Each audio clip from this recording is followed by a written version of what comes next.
সঙ্গীন প্রণয় শক্তি লিখনীতে সুরাইয়া রাফা। আজকে থাকছে উপন্যাসটির ৫৫তম পর্ব। উপন্যাস পাঠিয়েছি আমি তারিফ।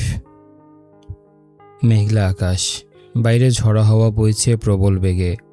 মাথার উপরের পাইন গাছগুলো অন্ধকারের মাঝে উথাল পাথাল হয়ে উঠছে, যেন কোনো বিদঘুটে জন্তু জানোয়াররা। ঘুণাক্ষরেও ভুলবশত সেদিকে একবার চোখ গেলে মনে হয় এখনই ছুটে এসে বিশাল হাত তুলে থাবা বসাবে ঘাড়ে, শুষে নেবে শরীরের শেষ রক্তবিন্দু। দেখলে কেমন ভয় শির দ্বারা বেয়ে নেমে আসে হিম ধরা শীতল স্রোত। এমন একটা গা ছমছমে পরিবেশেও নিদারুণ ভঙ্গিমায় ব্যালকনিতে বসে আছে নীলিমা।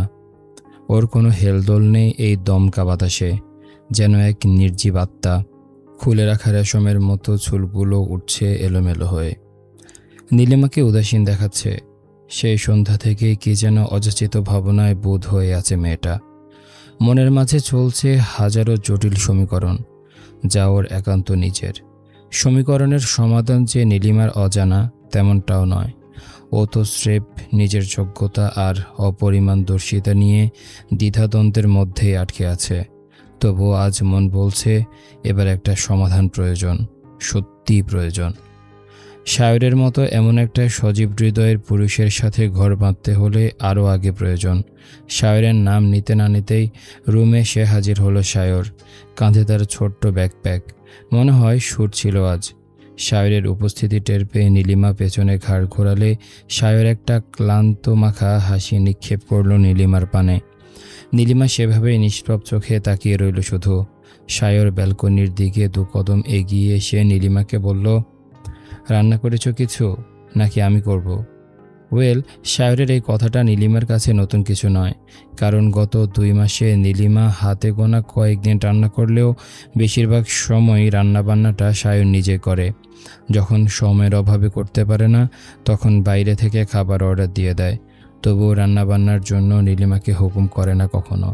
শায়রের কথার পাছে নীলিমা জানালো, করেছি, ফ্রেশ হয়ে আসুন, আমি খাবার বাড়ছি। পরিবেশটা কিঞ্চিত অসহনীয় আর দমবন্ধকর।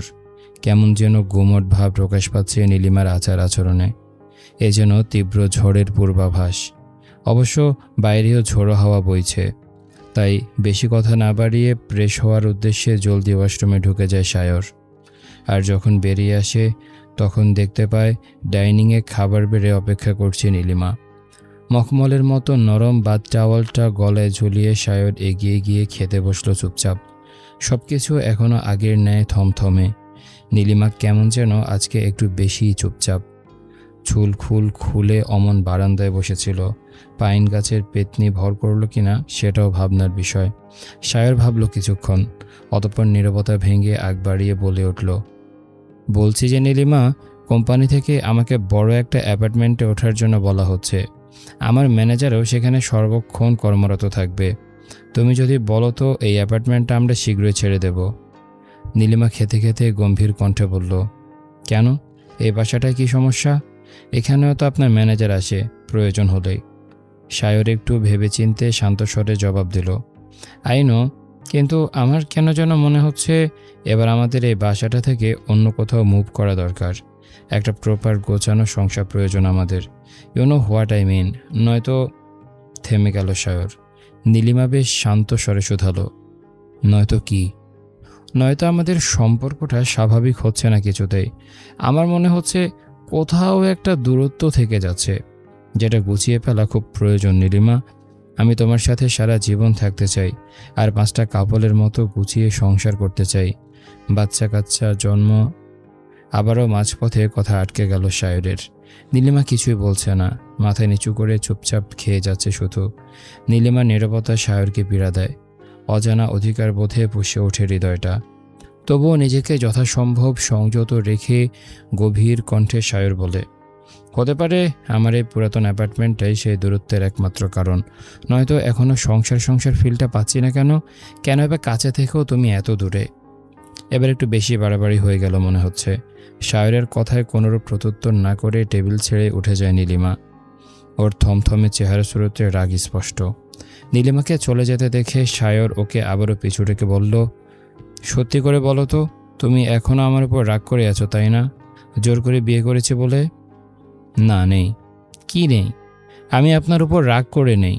নীলিমার সোজাসাপটা উত্তর। নীলিমার উত্তর শুনে সায়র একটু স্বস্তিতে চোখ বুজল। পরক্ষণে ছট করে চোখ খুলে নীলিমাকে ডেকে বলে উঠল, নীলিমা, লাস্ট কোয়েশ্চেন। এবার দাঁড়িয়ে পড়ল নীলিমা। আস্তে করে পেছনে তাকিয়ে শুধালো, কি? কাল রাতে আমি কি কিছু, না মানে তোমার সাথে কোনো অভদ্রতা? সঙ্গে সঙ্গে কঠিন জবাব ভেসে এলো নীলিমার দিক থেকে। হ্যাঁ, করেছেনই তো। চরম অভদ্রতা করেছেন। যা নয় তাই বলে গালি দিয়েছেন আমাকে। ডাইনি বুড়ি, কুটনি বুড়ি, পিশাচিনি, আরও কত কি। নীলিমার কথা শুনে সায়র আহম্মক হয়ে গেল। শেষমেশ কিনা মাল খেয়ে নিজের বউকে এভাবে গালিগালাজ করেছে। ছি, সব দোষই হারামি বন্ধুগুলোর। শালা বুদ্ধি দেওয়ার নাম করে একেবারে ফাঁসির আসামি বানিয়ে ছেড়ে দিল। সায়র অসহায়ের মতো করে ঠোঁট উল্টে তাকিয়ে আছে দেখে নীলিমা এবার হনহনিয়ে রুমের দিকে চলে গেল। নীলিমা রেগে মেগে চলে যাচ্ছে ব্যাপারটা বুঝতে পেরে পেছন থেকে হাঁক ছেড়ে ডাকল সায়র, নীলিমা, নীলিমা শোনো, আমি আসলে ওভাবে মিন করতে চাইনি। বিশ্বাস করো, কাল রাতে যা করেছি, যা বলেছি, সে সব কিছুই আমি মনের ভুলে করেছি। আই সোয়ার, একটা কথাও আমার মনের কথা ছিল না। সায়রের কথায় পেছন ঘুরে চোখ ছোট ছোট করে তাকালো নীলিমা। বলল, তার মানে আপনি বলতে চাইছেন কাল আপনি আমাকে ভুল করে চুমু খেয়েছেন? আর ওই যে আদুরে কথাগুলো, সেগুলো সব মিথ্যে ছিল? এবার যেন আকাশ ভেঙে পড়ল সায়রের মাথায়। ওর মাথার মধ্যে গিলো সব তালগোল পাকিয়ে যাচ্ছে। তার মানে কি ও কাল নীলিমাকে চুমু খেতে পেরেছিল, নাকি নীলিমা ওকে নিয়ে ঠাট্টা করছে? মনের মাঝের হাজারো কনফিউশন দূর করার উদ্দেশ্যে ভেবাচাকা খেয়ে সায়র অস্ফুটে বলল, ইয়ে মানে সত্যি কি চুমু খেয়েছিলাম? বুকের ওপর দুহাত ভাঁজ করে দাঁড়িয়ে নির্লিপ্ত কণ্ঠে জবাব দেয় নীলিমা, হ্যাঁ খেয়েছিলাম। নীলিমার কথায় বুকের উপর থেকে যেন পাথর সরে গেল সায়রের। এতক্ষণে ভেতরটা কেমন শান্তি শান্তি লাগছে। মনে থাকুক বা নাই থাকুক, চুমু যে খেয়েছিল এটাই বড় কথা। সেই ভেবে উৎফুল্লতায় কুলকুলিয়ে হেসে ওঠে সায়র বলল, বিশ্বাস করো নীলিমা, কাল যা করেছি, যা বলেছি, সব মন থেকে করেছি, সব। সায়রের কথায় আচমকা চোখ মুখ কুঁচকে গেল নীলিমার, যেন বিয়েবাড়ির পঞ্চব্যঞ্জনের মাঝে হুট করে কাঁচা করল্লা মুখে পুরে দেওয়া হয়েছে ওর। মুখটাকে সেভাবেই রেখে খেকিয়ে উঠে নীলিমা বলল, কি বললেন? আপনি যা বলেছেন সব মন থেকে বলেছেন? সায়র মুচকি হেসে উপর নিচ মাথা জাগালো। নীলিমা দ্বিগুণ রেগে মেগে চেঁচিয়ে উঠল তৎক্ষণাৎ, তার মানে আপনি বলতে চাইছেন আমি আসলে একটা ডাইনি বুড়ি? হকচকিয়ে উঠল সায়র। জলদি হাসি থামিয়ে বলল, এমা, সেটা কখন বললাম? নীলিমার ঠোঁট উল্টে কাঁদো কাঁদো গলায় বলল, এই যে এখন বললেন আপনি কাল রাতে যা বলেছেন সব আপনার মনের কথা। এরপর আর সায়রের প্রত্যুত্তরের জন্য এক মুহূর্ত অপেক্ষা করল না নীলিমা। ঠাস করে ওর মুখের উপরে লাগিয়ে দিল দরজাটা। এদিকে নিজের কথায় নিজে বকা বনে গেল সায়র। মনে মনে চোখ মুখ খিচিয়ে নিজের গালে নিজে থাপ্পড় বসালো সজোরে। তারপর চোখ খুলে অসহায় সুরে নীলিমাকে ডেকে বলল, বউ আমার, বিশ্বাস করো, কাল রাতে একটু নিজের মাঝে ছিলাম না আমি, আর না তো হুঁশে থেকে কোনো কিছু করেছি। কাল যা যা বলেছি, যা যা করেছি, এমনকি যদি চুমু খেয়ে থাকি তাহলে সেটাও আমি খুবই দুঃখিত সেজন্য। তোমাকে হার্ট করার উদ্দেশ্যে আমি এসব করিনি। আমি তো তোমাকে ভালোবাসার জন্যই নিয়ে এসেছি। দুঃখ দিতে যাব কেন বলো? সবাই তো বিয়ের আগে প্রেমে পড়ে, আমার না হয় বিয়ের পরেই প্রেম করব। তুমি সময় নাও, আমি অপেক্ষারত। আমাদের গল্পটা হবে love after marriage. Isn't it beautiful? দরজার সামনে দাঁড়িয়ে তখনও উদ্গ্রীব হয়ে নিজেকে নির্দোষ আর শুদ্ধ পুরুষ প্রমাণ করে ব্যস্ত সায়র। আজ যে করে হোক নীলিমাকে বোঝাতে হবে যে তার একমাত্র স্বামী হলো সরলতার প্রতিমা, আগাগোড়া একজন শুদ্ধ পুরুষ। সে মাল খেয়ে এসে অনুমতি ব্যতীত বউকে চুমু খেয়ে ফেলেছে, এটা মোটেও শুদ্ধ পুরুষের কাজ নয়। তাই ভুলটুকু স্বীকার করে নিজেকে নির্দোষ প্রমাণ করাটা জরুরি। তবে নীলিমার বোধ হয় এত বেশি শুদ্ধতায় কিঞ্চিত আপত্তি রয়েছে।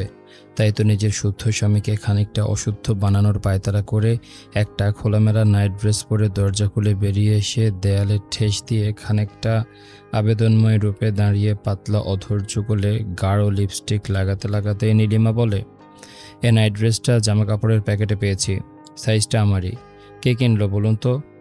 নীলিমার কথার কোনোরূপ জবাব দিল না সায়র, বরং গভীর চোখে ওর ধনুকের মতো বাঁকানো নারী শরীরটা এক ঝলক পরক্ষরে শুষ্ক ঢোক গিলল শুধু।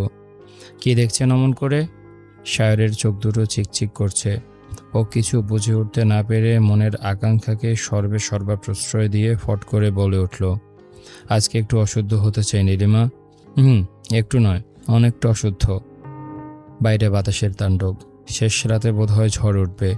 শায়রদের অ্যাপার্টমেন্টের চাইতেও কৃতিকের এই নির্জন শহরতলির বাড়িতে বাতাসের বেগ দ্বিগুণ।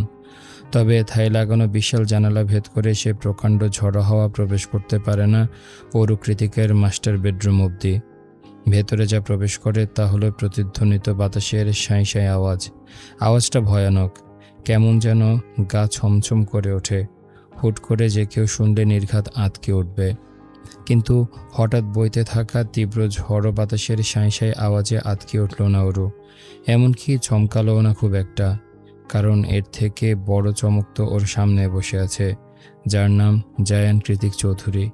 মানুষটা আস্ত একটা চমক। প্রতি সেকেন্ড অন্তর অন্তরই সে চমকে দেয় ওরুকে। এ যেমন মাত্রই নিজের খোলস ছাড়িয়ে বেরিয়ে এসে একেবারে বাধ্য স্বামীর মতো বউয়ের কাছে নিজের অসহায়ত্ব স্বীকার করে নিল। কোনো কিছু না ভেবেই হদিশ দিয়ে দিল নিজ হৃদয়ের অসহনীয় পীড়ার। এই পীড়া যে নতুন নয়, তবে মুখ ফুটে প্রকাশ করাটা ছিল পুরোপুরি নতুন এক অধ্যায়। এই যে জায়ান কৃতিক নিজের অসহায়ত্ব অরুর সামনে তুলে ধরল, নিজের দুর্বলতা প্রকাশ করে দিল, এটা কি চারটেখানি কথা? বোধ হয় না। কিন্তু অরুও তো কৃতিকেরই বাঁকা পাঁজরের হাড়। এমন ঘাটতারা পুরুষের পাঁজর থেকে সৃষ্টি হওয়া নারীও তো কম যায় না। তাই তো কৃতিকের এমন আবেগ আপ্লুত কথাকেও একেবারে সোজাসাপটা অগ্রাহ্য করল অরু। নিজের চূড়ায় উঠে থাকা রাগটাকে এক বিন্দুও না দমিয়ে বিছানা ছেড়ে নেমে সোজা হাঁটা দিল পাশের বেডরুমের উদ্দেশ্যে, যেখানে আগে ও আর অনু ঘুমাতো। অরুর কোমল চেহারায় কাঠিন্যের ছাপ স্পষ্ট। আজ বেজায় চটেছে সে, তার উপর রুম থেকে অবধি চলে যাচ্ছে। ব্যাপারটা বুঝতে পেরে কৃতিক নিজেও এগিয়ে গেল অরুর পিছু পিছু।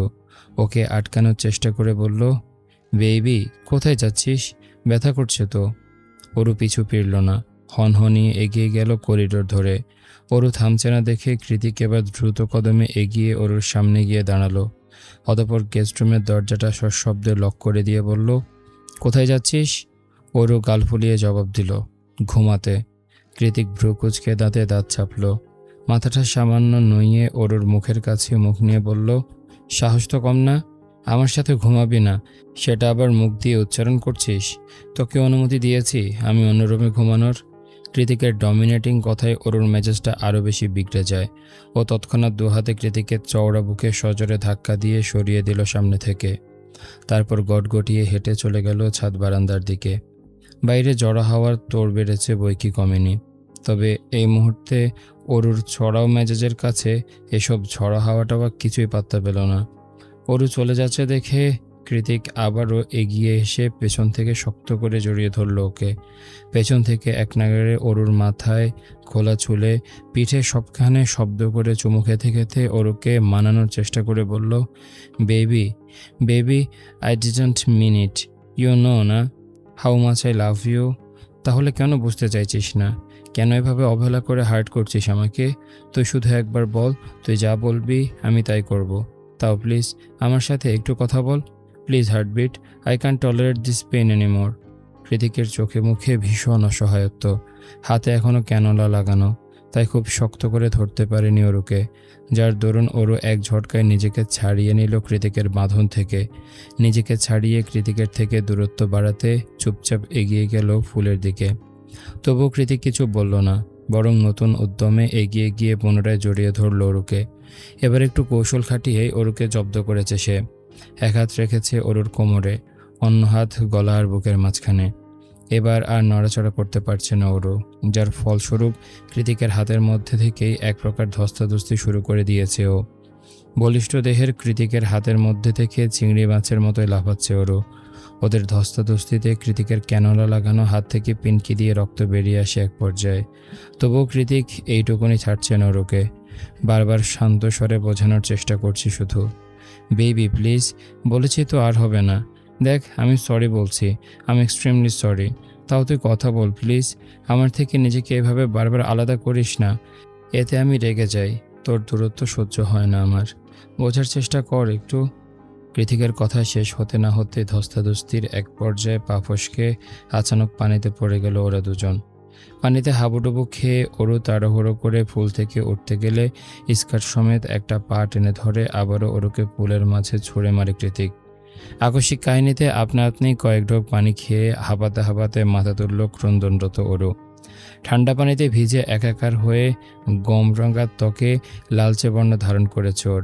কৃষ্ণচূড়ার ন্যায় রাঙা কপল বেয়ে অবাধে গড়িয়ে পড়ছে তপ্ত নোনা জল, যা চোখ এড়ালো না স্বয়ং কৃতিকেরও।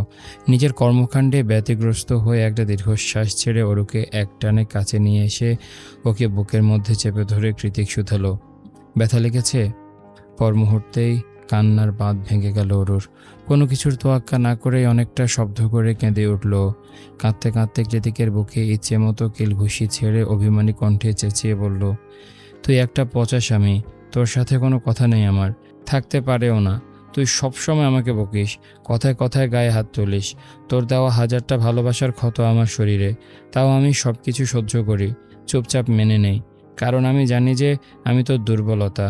তুই আমাকে না পেলে উন্মাদ হয়ে যাবি, থাকতে পারবি না আমায় ছাড়া। তাই বলে তুই আমার ভালোবাসায় এভাবে আঙ্গুল তুলবি?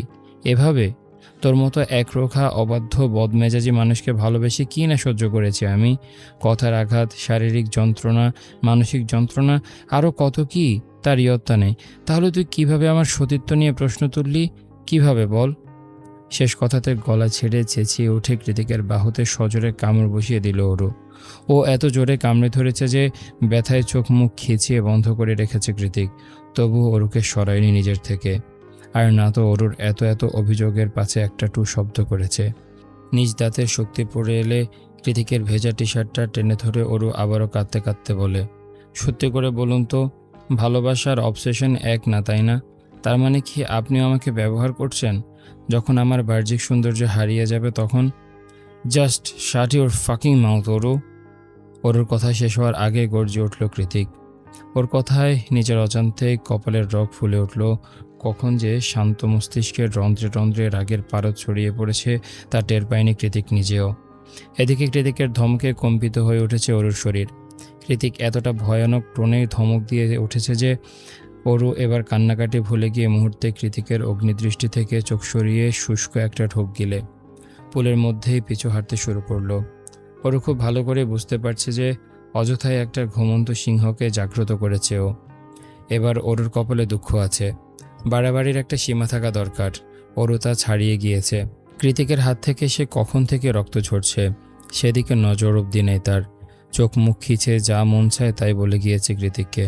বলতে বলতে শেষ পর্যায়ে এসে মুখ ফসকে যেটা বলল সেটা শোনার সঙ্গে সঙ্গে রাগের চোটে গুমোট হয়ে উঠেছে কৃতিকের চোখ মুখের ভঙ্গিমা। কি বললি তুই? আবার বল। কৃতিকের গরুগম্ভীর পুরুষালী প্রতিটি কথার ভাজে ভাজে উপচে পড়ছে কর্তৃত্ব আর কঠিন শাসন। ওরু তাতে ভরকালো, জিভ দিয়ে শুষ্ক অধর ভিজিয়ে ইস্পাতের ন্যায় কঠিন মুখমণ্ডলের দিকে আর চোখে ছেয়ে রইল শুধু। ওরুকে অনুসরণ করে কৃতিক সামনে এগোতে এগোতে চোখ মুখের আদলে আরও খানিকটা কাঠিন্যতা ফুটিয়ে তীর্যক কণ্ঠে বলল, কতটা ভালোবাসিস তুই আমাকে? কতদিন ধরেই বা ভালোবাসিস? তোর প্রতি আমার আসক্তি সম্পর্কে কতটুকুই বা ধারণা রাখিস তুই? তুই কি আদৌ জানিস তোর জন্যই যে আমি এমন? ওরু কিছুই বলছে না, শুধু চুপচাপ ভয়ে ভয়ে পেছনে পা ফেলছে। আর কৃতিক ওকে অনুসরণ করে সামনে এগোচ্ছে, যার দরুন একজন আরেকজনের দিকে তাকিয়ে বারবার সুইমিং পুলটা চক্কর দিচ্ছে ওরা দুজন। ওরু চুপ করে আছে দেখে কৃতিক আচমকা ওকে হ্যাঁচকা টানে নিজের কাছে টেনে এনে ওর কোমরটা শক্ত করে চেপে ধরে কিছুটা তাচ্ছিল্য করে বলে উঠল, তুই যখন 11 বছরের বাচ্চা একটা মেয়ে ছিলি তখন থেকে তোর প্রতি আসক্ত আমি। এই রূপ, এই যৌবন কোথায় ছিল তখন?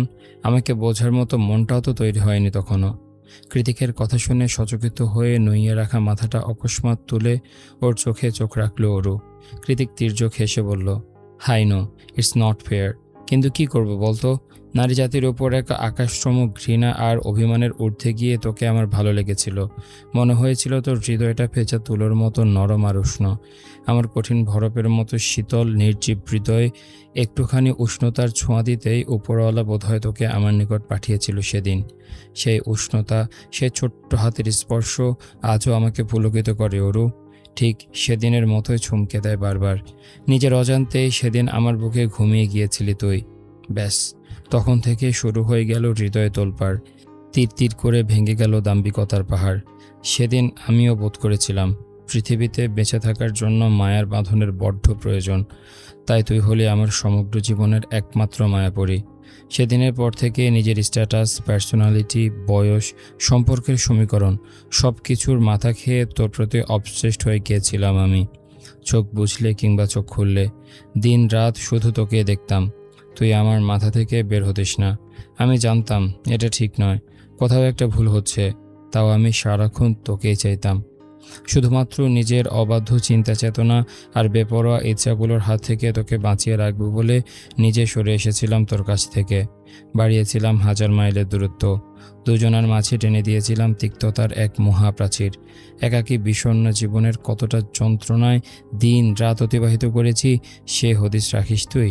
অথচ কোনো কিছু না জেনে, আমার ভোগ করা যন্ত্রণার একাংশ সহ্য না করে আজ এখন এই জায়গায় দাঁড়িয়ে কি সুন্দর আমার ভালোবাসায় নিজের ছোট্ট আঙ্গুলটা তাক করে ফেললি অরু। আমার থেকেও বেশি ভালোবাসিস তুই?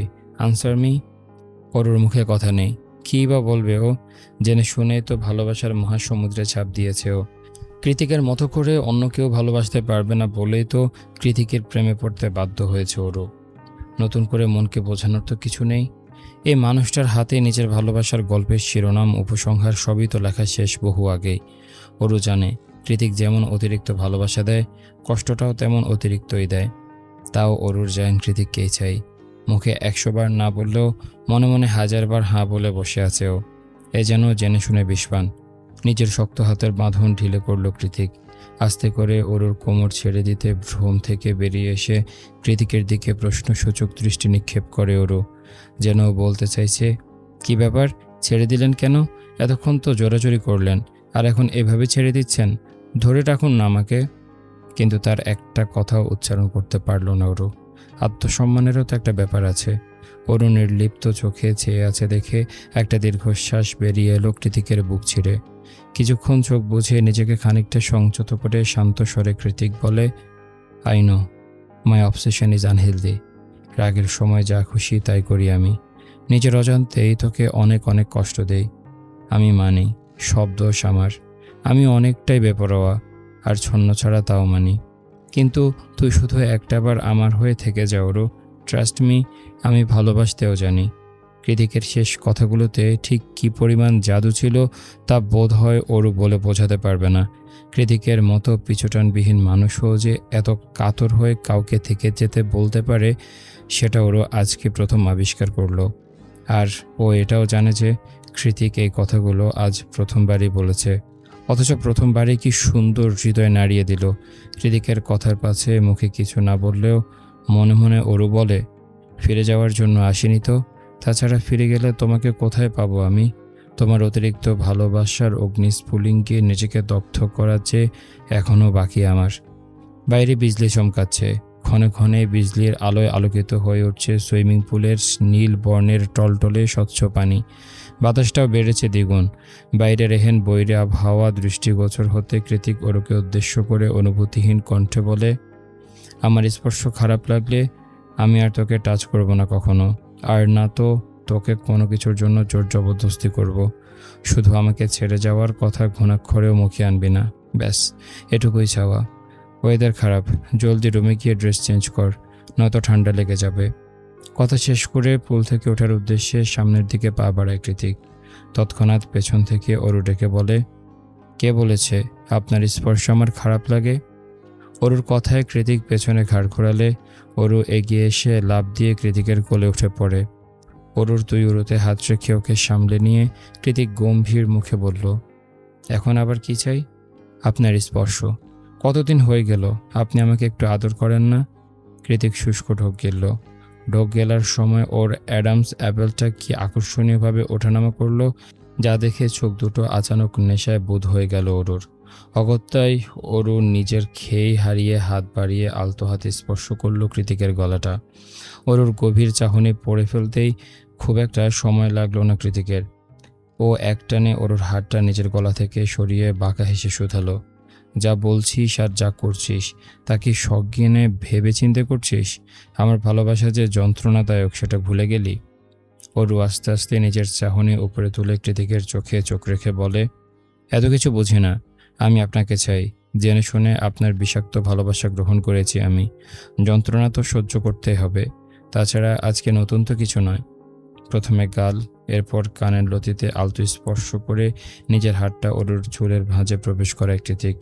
অরুর লম্বা চুলগুলোকে মুঠিবদ্ধ করে মুখটা নিয়ে আসে নিজের মুখের খুব কাছে।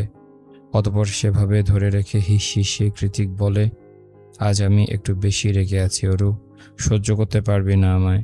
আর না তো আমি তোকে কষ্ট দিতে চাইছি। কৃতিকের বলা কথাগুলো চুপচাপ শুনে গেল অরু। অতঃপর কোনো কিছুর ইঙ্গিত না দিয়ে চোখের পলকে কৃতিকের সিগারেটে পোড়া বাদামি ঠোঁটে নিজের ওষ্ঠাধর চেপে ধরে কয়েক সেকেন্ড। আবেগের বশবর্তী হয়ে স্বামীর রাগ ভাঙানোর আশায় ওই একটা ছোট্ট চুমুই যথেষ্ট ছিল এই মুহূর্তে কৃতিককে ব্লডি বিস্ট বানিয়ে দিতে।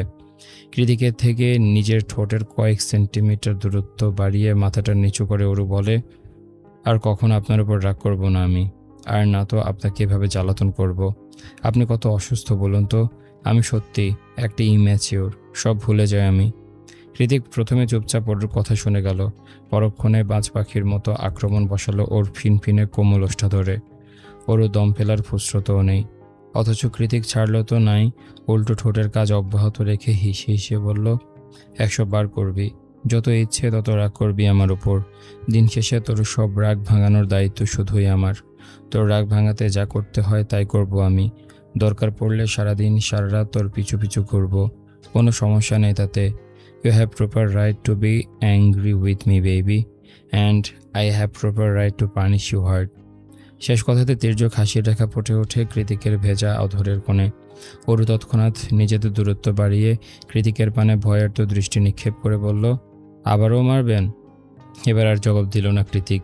অরুকে বাচ্চাদের মতো কোলে নিয়ে ফুল থেকে উঠে পায়ে পায়ে এগিয়ে গেল করিডোর আর ছাদ বারান্দার মাঝখানে রাখা কাউচের দিকে। সেখানে অরুকে ছুঁড়ে ফেলে দিয়ে নিজের হাতের ক্যানোলা খুলতে উদ্যত হলে অরু হকচকিয়ে বলে উঠল, ওটা খুলবেন না প্লিজ, এমনিতে অনেকটা জখম হয়েছে। আর না। কৃতিক চোখ ছোট ছোট করে অরুর আগাগোড়া পর্যবেক্ষণ করে হাসকি স্বরে বলল, then you have to help me baby. কিঞ্চিত দ্বিধাগ্রস্ত হলো অরু, মেয়ে যাওয়া গলায় শুধালো, কি হেল্প? কৃতিক অরুর কাছাকাছি এগিয়ে গিয়ে একই স্বরে বলল, জাস্ট আনব্যাটন মাই শার্ট। আমাদের গল্পের ইষ্টিকুটুম হলেন আপনি সায়র, আমি নই। স্বামী স্ত্রীর একান্ত ঘনিষ্ঠ মুহূর্ত পার করে সায়র যখন নীলিমার বুকে মাথা ঠেকিয়ে পরম আবেশে চোখ বুঝেছিল মাত্র কয়েক সেকেন্ড, ঠিক তখনই কথা ছড়ে নীলিমা। নীলিমার কথায় তন্দ্রা ছুটে যায় সায়রের। মাথাটা সামান্য ঘুরিয়ে নীলিমার গলায় থুতনি ঠেকিয়ে ভ্রু কুচকে সায়র বলে ওঠে, মানে আমি এত কঠিন বাংলা বুঝি না নীলিমা, একটু বুঝিয়ে বলবে? সায়রের কথার পাচ্ছে নীলিমা রহস্যময় হাসি উপহার দিয়ে বলে, আপনাদের সবার ধারণা ভুল সায়র। আপনি আমাকে বিয়ে করতে জোর করেননি, আর না তো আপনি আমাকে বিয়ের আসর থেকে তুলে এনেছেন। নীলিমার কথা শুনে সায়র এবার ধরপড়েই উঠে বসে। অবাক কণ্ঠে বলে, কি বলছো এসব? আমার স্পষ্ট মনে আছে আমি তোমাকে বিয়ের আসর থেকে তুলে এনেছি বলে তোমার আব্বাজান আমার দিকে বন্দুক অব্দি তাক করেছিলেন। নীলিমা নিঃশব্দে হাসল। ওর হাসিটা ছিল ব্ল্যাক হোলের মতোই রহস্যে ঘেরা, কিংবা মোনালিসার হাসির থেকেও বেশি অদ্ভুত। মুখের হাসিটা ধরে রেখে নীলিমা বলে, শুরু থেকে শেষ অবধি সব কিছু সাজানো ছিল সায়র। সায়র শুষ্ক একটা ঢোক গিলে বলল, একটু খুলে বলবে প্লিজ? নীলিমা হাসূচক মাথা নাড়ায়, পরক্ষণে বলে, আচ্ছা আপনার একটু অদ্ভুত লাগেনি? কথা নেই, বার্তা নেই, হুট করে আমার বিয়ে কি করে ঠিক হয়ে গেল? কিংবা আমাদের বিয়ের পরে আব্বাজান আমাদের কেন খুঁজল না? আচ্ছা বাদ দিন, আমিই বলছি।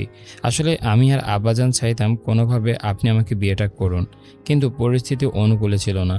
শুনলাম আপনি অনু আপার বিয়ের পরে চলে যাবেন, তাই বুদ্ধি করে নিজের বিয়ের নাটকটা সাজিয়েছিলাম। পরে নিজেই অন্য ফোন দিয়ে আপনাকে আমার বিয়ের খবরটা দিয়েছি, যাতে আপনি এসে আমাকে নিয়ে যান আর জোর করে নিয়ে গিয়ে বিয়ে করে নেন। সায়র স্তম্ভিত কণ্ঠে দাঁতে দাঁত চেপে বলল, এতটা নাটক কেন করেছিলে নীলিমা?